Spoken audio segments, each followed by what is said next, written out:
ലോക എയ്ഡ്സ് ദിനാചരണത്തിന്റെ ഭാഗമായി ബോധവൽക്കരണ പരിപാടി സംഘടിപ്പിച്ചു. ആലപ്പുഴ വനിതാ ശിശു ആശുപത്രിയുടെ ആഭിമുഖ്യത്തിൽ സംഘടിപ്പിച്ച പരിപാടി senior civil judge Pramod Murali ഉദ്ഘാടനം ചെയ്തു.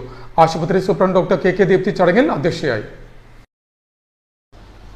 ലോക എയ്ഡ്സ് ദിനാചരണത്തിന്റെ ഭാഗമായി ബോധവൽക്കരണ പരിപാടി സംഘടിപ്പിച്ചു. ആലപ്പുഴ വനിതാ ശിശു ആശുപത്രിയുടെ ആഭിമുഖ്യത്തിൽ സംഘടിപ്പിച്ച പരിപാടി സീനിയർ സിവിൽ ജഡ്ജും ജില്ലാ ലീഗൽ സർവീസസ് അതോറിറ്റി സെക്രട്ടറിയുമായ പ്രമോദ് മുരളി ഉദ്ഘാടനം ചെയ്തു.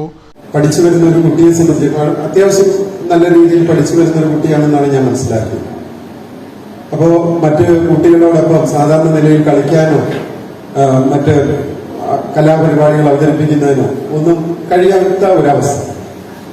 അപ്പോൾ ശരിയായ ബോധവൽക്കരണം ഇപ്പോഴും പൊതുജനങ്ങളിലേക്ക് എത്തിയിട്ടുണ്ടോ എന്നുള്ളതാണ് നമ്മൾ ഓരോരുത്തരും ആലോചിക്കേണ്ടത്.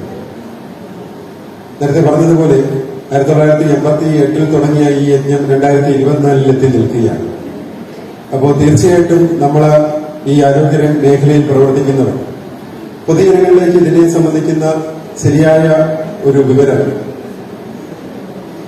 എത്തിക്കുക എന്നുള്ളത് തന്നെയാണ് ഈ ഒരു അവസരത്തിൽ എനിക്ക് നിങ്ങളോട് ഓരോരുത്തരോടും പറയാനായിട്ടുള്ളത്.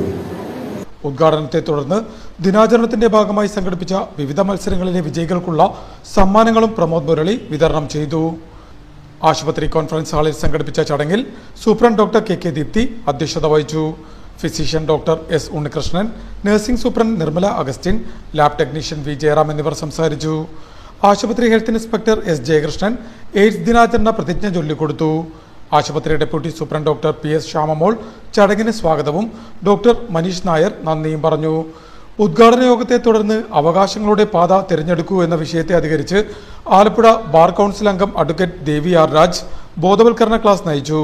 ക്ലാസിനെ തുടർന്ന് ചേർത്തല SH കോളേജ് ഓഫ് നഴ്സിംഗിലെ വിദ്യാർത്ഥികളുടെ നേതൃത്വത്തിൽ വിവിധ കലാപരിപാടികളും വേദിയിൽ അവതരിപ്പിച്ചു.